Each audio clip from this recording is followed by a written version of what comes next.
nakuha ko yung pera ko. Ha? Bakit ka may dito? Sa inyo ba ito, guys? Hindi sa amin yan. Kanino kaya? Audrey, kanino yan? Hindi ko nga din alam. Biglang nandun lang sa bag ko eh. Baka may secret admirer ka.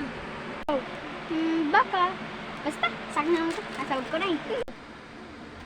Bes, kinuha ko na yun. Hindi naman sa inyo yun eh. Baka may secret admirer na nga pa, di ba? Wow, ang ganda mo naman. Siyempre naman. Hindi ko na lang ako sa bag ko. Ay, oh.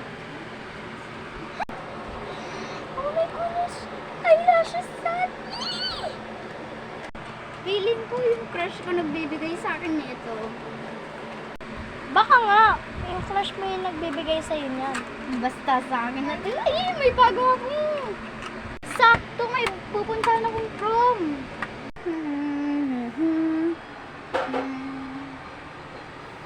Kunin ko na din makeup ko. Tapos yung iba ko pang makeup set. Oh my goodness, sino naganda ng red dress ko?